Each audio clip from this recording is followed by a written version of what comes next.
check it out, people. Check it out. Check it out. Check it out. Check it out. The BX Blues for the Divine Nature podcast. Check out divinenature.net for more blogs and videos and all more podcasts and commentary from a Christian worldview perspective. I encourage all of you to go check that out, brothers and the sisters. I'm going to follow up today on part 2 of Freud's soap opera. That's the name I came up with. I may change that, but I like the way it rings. Okay? In the last podcast, I demonstrated to you how a man who is dead set on his philosophy and his religion hates religion. Okay? Everyone has religion. I've said that many times on my podcast. Okay? It's just a matter of what you believe sustains you, what you depend on, what you put all your faith and trust in, your rituals, your set of ethics. We all have religion, okay? And if you look at James chapter 1, where it says, when he talks about perfect religion, it says that perfect religion is to visit widows and orphans in their time of need and to keep oneself unspotted from the world, okay? So he's talking about good religion. So some people who are trying to run from religion, you should actually have religion. And if you visit widows and orphans, if you love your widows and orphans, okay, then if you think that's the right thing to do, then you think it's right to have perfect religion, as James speaks about, okay, in chapter 1 of James. So check it out. I'm going to review this. I don't have a lot of time, and this one isn't going to be as long as the last one, but he's going to go into his rant, and I have to warn, I didn't warn on the first video like I should have, but this guy has severe diarrhea of the mouth. He will be with his profanity, and so keep innocent ears away if you're listening to this. Okay? So once again, Freud, Cigar, leftist activist extraordinaire. Check him out. Let's listen to what he has to say. Move on here. I think he leaves another comment. Did y'all hear that? And the culture got to them. I told DX before, he is under the mistaken impression. So, Dan, and I think Mr. Nigman and Danielle, I believe, if I remember correctly, here last night, tried to correct BX Blues, who is just a fucking stubborn mule, who has no fucking clue what he's talking about. And the other thing that really frustrates me, and I'm going to go through this a little bit as well, is he says, of course, if my kid was gay because they were confused and because the culture got to them, I would still love them. And I'm going to explain to you why this is not love. Why he thinks that love is, I'm still loving you, but I think he thinks love is going to entail telling them they're confused and telling them that they're not gay and telling them that that culture is pressuring them to be gay. I think that's, although he didn't say that, I can imagine that he would. His vision of loving a homosexual child is to reject their homosexuality and say, no, you're not. That's absolutely wrong, Mr. Freud. My vision of loving someone who suffers with this ideology is to demonstrate, like, tell them the truth. Tell them that it is against God's law, that it is against what is right. And so if he is or she is suffering from what they perceive to be a different identity or whatever, then we acknowledge those feelings. We acknowledge what they feel. If they feel it is outside of their control. But there are many people that feel like they have these feelings, but they suppress the feelings. They don't suppress the reality of God. Okay? We don't call them gay, or rather, quote unquote, gay Christians. We call them human beings. Okay? The identity that is the true identity is what God has created you. Okay? If you, whatever you are struggling with, that's one thing, but that should not become your identity, because for it to become an identity, that's basically calling God a liar and saying that God created male, female, and that is not true, and we cannot lie to people. He's quite comfortable lying and adopting the cultural garbage that we're hearing in the world. And because people do not acclimate to that, he's going to berate them and speak down to them, like you see. But he wants to be a professional, but yet he's not very worldly when he misses the fact that there are millions upon millions of people who are of faith and religious, and people who do not believe in this newly thing where people want to make people of these orientations into a whole new entity between male and female. No, it doesn't. You don't get to do that. We always known that people have those desires, but what the Bible is saying is that those desires are not normal. They're not natural. So we have to run from those desires. We have to suppress those desires. There are people that suppress the truth of God. I would rather suppress the sins and the proclivities that I personally have. And that's what I've done and I do every day of my life. So we all have to say to ourselves, no, our identity has to be grounded in truth. And if you cannot ground it in truth, then you have to reject it. But this man cannot possibly understand any of this. You're heterosexual, you're just confused. That's not love, BX Blues, you fucking ignorant moron. That's not love. And I'm going to explain to you why that's not love here in a second. So let's continue. Let me see if I can find, I think he left another message last time. Straight off at the way that converts. I think the panel kind of explained to him a little bit of the science, and I believe all three of them, Miss Enigma, Danielle, and Dan, attempted to respond to him. But BX Blues, it's going to hit him like a brick wall because he's so fucking ignorant, and he's so dumb, and he's so engulfed in his Christian values, quote unquote, that nothing you tell him scientifically is ever going to hit him. It's never going to get through his thick skull. Well, you see how he just brings in that word. He's not going to believe anything scientifically. Well, science has not demonstrated that people are born that way. Okay? No matter how he equivocates, no matter how he twists findings, it doesn't, there's nothing conclusive to this very day. So by him making that, he's just highlighting himself as such a liar. He's an absolute bold-faced liar. For him to say, well, this is science, that's what he's alluding to. That science proves this. If that were the case, he would be trying to prove something scientifically, right? But then he throws journals and studies that are not conclusive, and then he said he wants you to believe them as conclusive because he wants to believe them as conclusive, and that's not how you do science. You don't do science by digging your heels in and finding and forcing an interpretation that nobody believes. Okay, that's not science. He's into scientism. He's not into science. So I think you have another comment here. I'm trying to fast forward. I think they played another comment here. Oh, here we go. No, you're right, Dan. Thank you. I think this was his other comment. Okay, BX has left us a few, so we're going to go ahead and play. It reminds me of a song.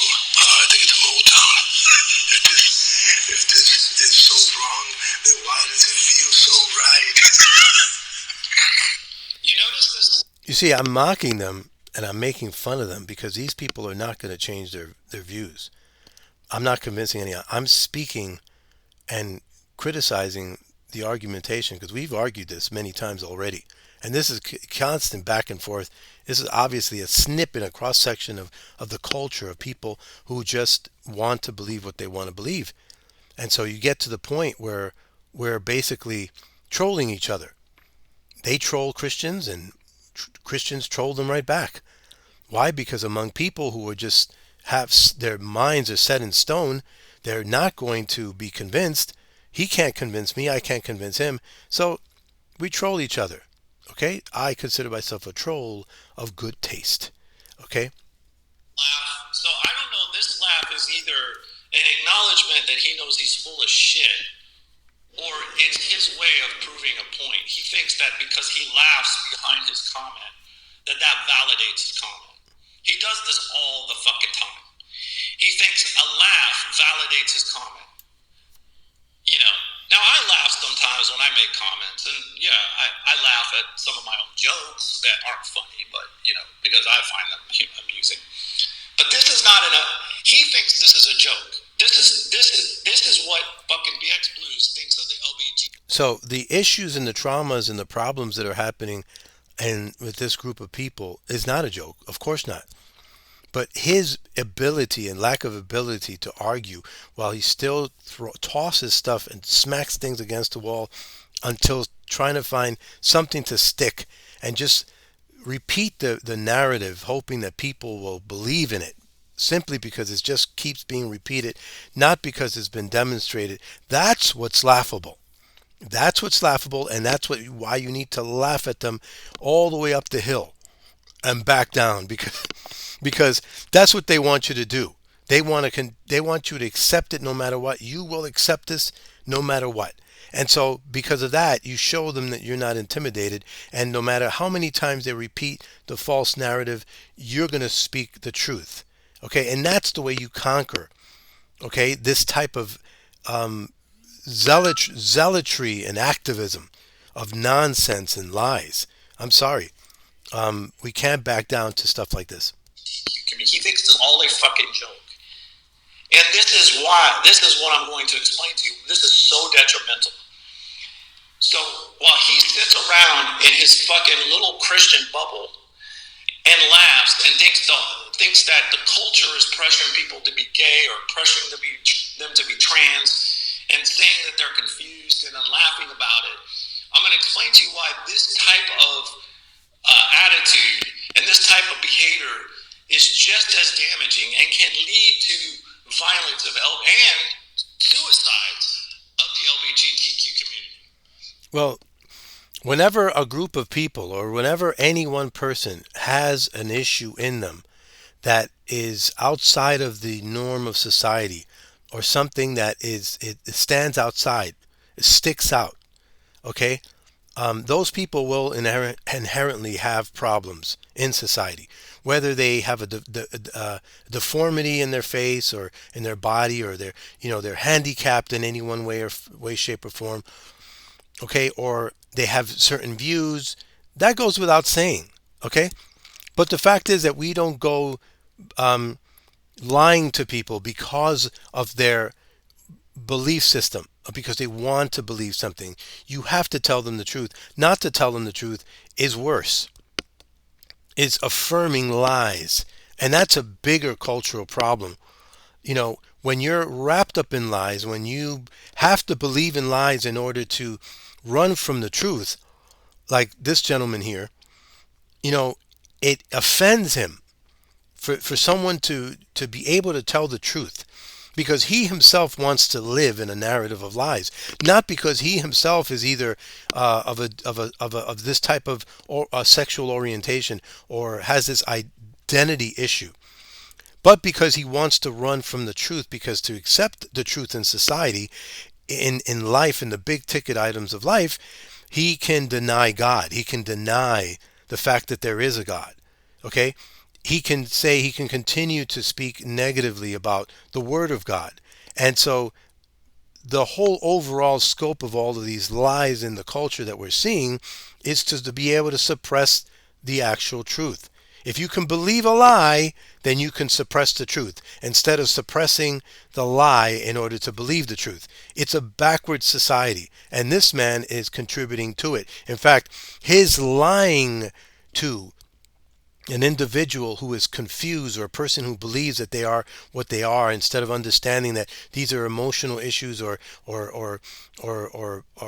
issues that they're dealing with, instead of really helping them, separating the issue from the actual identity, instead of telling them the truth. We understand that you feel this way, but you have to do what you can to suppress these feelings, or suppress these urges, because they're not based in reality.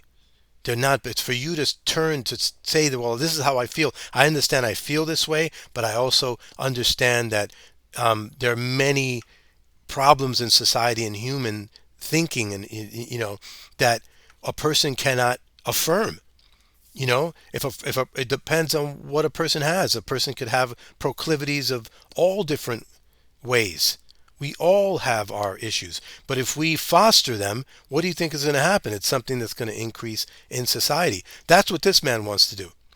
And he's believed his lie so much that he's willing to debase someone who thinks differently than them, someone of religious faith. Because he thinks it's all a big joke.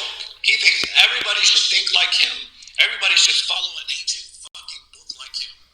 Again, like I said in the last podcast, he's doing every single thing that he accuses me of doing. Okay? He's forcing me to think the way he does. He can't respect me for thinking. And of course, I'm not alone. I've got millions of people and people that have traditional orientation, who do not believe these lies, who will not buckle to these things. And because of that, we're not people that have our own opinions. No, we're evil people. We're looking to abuse of this segment of society because we will not lie to them. Oh, how shameful you are. And yet he is so stupid and so stubborn and so ignorant and so fucking committed to his Christian views that he refuses to accept science. Science, see? He'll keep throwing that around. But he will not provide science. And this video is at least half an hour long. His show was maybe about an hour long, and he never produced any proof whatsoever. In fact, his follow-up never produced any proof either. What he did speak about journals, and he did speak about people who did studies and whatever, nothing conclusive. And then you have to ask yourself, who's doing the study and who's funding the study? Okay, that's something I've always wondered. And also, how many people of conservative orientation would actually participate in the study and actually come up with their findings and contributed to this? Okay, no answer whatsoever. That's basically it. So he shows up a study that was done by the Trevor Project, an organization that is actually very affirming of folks who live in this situation. Okay, so not very objective if you ask me. He refuses to accept the data. The data. This is the same thing Persner does. Persner won't accept data. He won't accept science. He'll chalk it up conveniently to, it's a bunch of liberal nonsense. And these views are holding the LGBTQ. There are millions and millions of people like this in the United States and across the world, not just in the United States, but I'm just speaking from the perspective of my own culture. There are millions and millions and millions of people that think like BX Blues, that think like Persner. This is why the LGBTQ community is at danger, because we still have morons, religious zealots out there trying to tell gay people that they're not gay, that they're confused, and it's that because of the culture that they're fucking gay. Well, if it's because of the culture that they're gay, then why in the most strictest societies, places like my wife's country, Uganda, are people still fucking... Well, see, he's looping once again, like I mentioned in the first podcast. He's looping, or rather, he's tossing in all of the possibilities and all of the conversations that have been had in terms of causation. Now, we understand that there are various different influences, and not every one of a member of this segment of society has the same testimony, has the same experiences. So we know that there's been an increase of people who identify as being queer or bi, or we recognize that has been on the increase. He's going to say, oh, because things are opening up for them or whatever. I mean, come on. And then, I mean, you have to put your common sense somewhere where the sun don't shine in order to believe that he wants to shut down that conversation, that your own raw common sense, your own gut instinct as an adult and as a discerning individual. He wants you to get rid of that. Oh, don't listen to what makes sense or what has always made sense to the rational mind and the gut instincts that you've had to depend on all your whole life. No, and everything you've learned, everybody's a bumbling fool when it comes to this guy. And you see his elitist attitude is going to start spilling out real soon. You're going to see that. This whole idea that you're down there and we're up here, we're researchers. But yet all his research and nothing, he's not mentioning a diddly squat. He's not producing anything. He's not saying anything. All he's doing is denying what I believe. That's all he's doing at the end of the day. It's hilarious, and just, having a tantrum. And this is what I was talking about.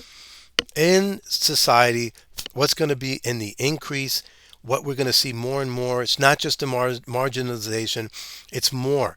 They step more and step more, step more. Before you know it, you're in the closet. You've got nothing to say. You're a Neanderthal. Be quiet. You're now immoral. Okay, you're a danger to society. That's the progression. That's what's happening in this culture. That's what's happening in the Western world. Just listen to this guy. In some of the most strictest fucking countries like parts of the Middle East, we still have gay people. Granted, Once again, because people come to that orientation for various reasons. Some do that. I'm not going to name all the different nuances and why people and the traumas and experiences that people come to get to that point. What we know is that in truth it is unnatural. It is something that is aberrant in human behavior, and it's also medically not healthy. And these folks have been reported to have a shorter lifespan because of these practices. And not only that, but at the same time, the dynamics in different cultures and different society doesn't make the person stop being human. These things happen because he'll be the first to say that this has been happening from the beginning of humanity. There have been people with homosexuality or identity, or these type of identity, these issues, whatever. But yet Uganda, the whole world isn't Uganda now, is it? So how is it that the dynamics of the Caribbean or the dynamics of the Western world or how is it that they're able to become that way in various dynamics, in different political systems, whatever? Because when a person has these feelings, they have these feelings, and it's part of humanity. It's part, just like many other things are. Many other psychological phenomenons are. Many other physical things are in humanity. This is not just a geopolitical or a geographical issue. Okay? Some people will have to deal with it one way or another. But for whoever has these issues, whatever it is, they don't stop being that way because they're afraid of the government. No, that's never been the case. Why would it be that way in Uganda or anywhere else? Especially if they're tying it in to their identity and who they are. Okay, it doesn't matter if they live in, Russia during the time, those days of persecution, or in the most strictest Sharia law government. These people are going to, they're not going to stop being that out of fear. If anything, they'll tack it down to repression, and they're going to hang on to who they truly are, regardless, especially if that's how they feel, if they feel that they truly are that way. can't come out as gay, they will be punished, but yet indeed they are still gay. There's still a large, not large, but an equivalent percentage of the population across. And quite the point that I was trying to make, because there's affirmation in the Western world, you see the increase of isn't that natural? Isn't so? What he's trying to argue and where he's criticizing me is that there's a fixed amount of people who are this way, right? This is the inconsistencies of his argumentation. Okay, now he's saying that these people are fixed the way they are, right? There's a small percentage. So why isn't there the same type of percentage that we see here? Well, because we can't report them because they'll be persecuted or whatever. But yeah, but that means that they are. It's just that they're not being able to. That means there is a fixed number of people who have that orientation. So then it's a fixed number in humanity, right? But then those people who regret, changing their sex, right? Then those people weren't really trans, or were they? You see, there's lots of inconsistency with this argumentation. The world in the human population, no matter what the fucking society is, no matter what the fucking culture is, that are gay. So if it's about the fucking culture, you dumb fuck, why the fuck are there still gay people in places like Uganda and other places in Africa and places like the Middle East? Why? You dumb motherfucker. I'm tired of this bullshit. You see how he's getting unhinged? You see this whole idea? Who's saying that people don't feel that way in all places all over the earth? No one ever said that. But we will say that there's less numbers, okay, because people cannot come up openly with these things. But then you would have to say, okay, well, they are there, but they can't come forward. But there's a fixed number. Or is it really? How would you know if they don't come forward? You can't really know now, can you? Okay? That's the whole idea. Okay? So let's continue on with this tirade.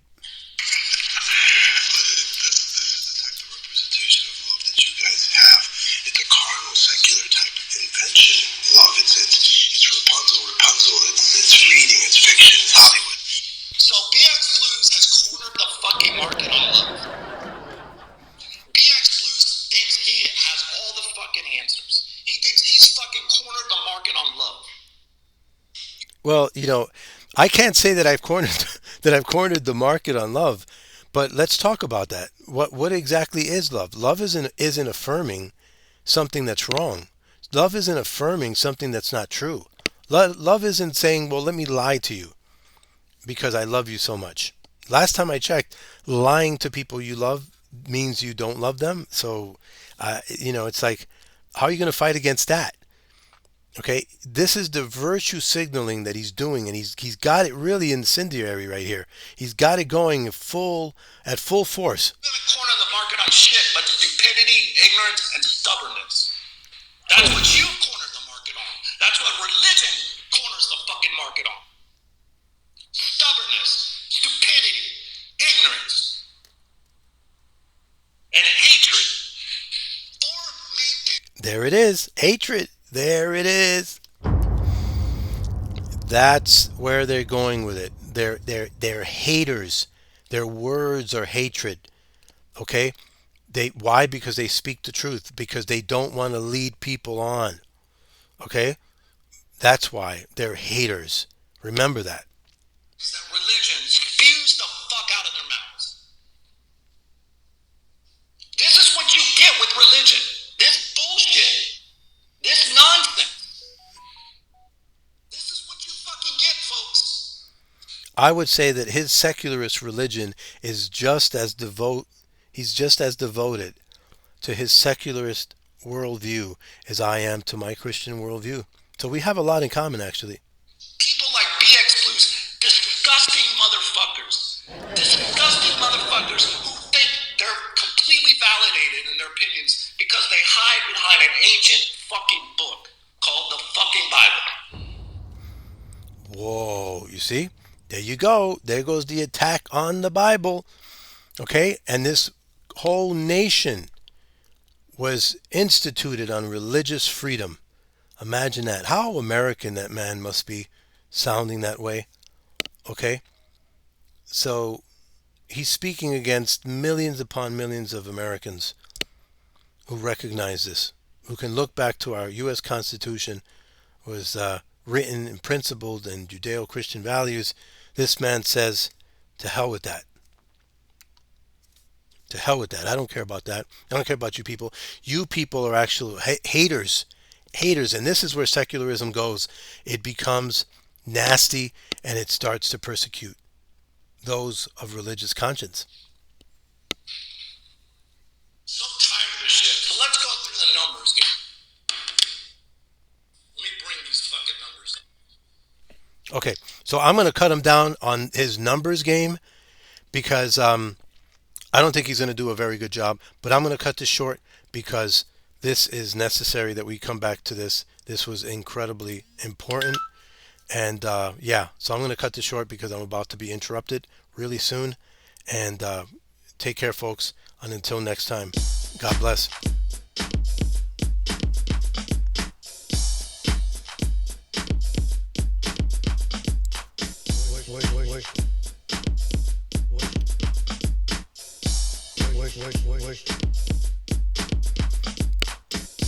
Worship God. Worship God. Thanks again. Once again, check out divinenature.net. Check me out later on YouTube for part 3 of Freud's soap opera and tantrums. Until next time, God bless.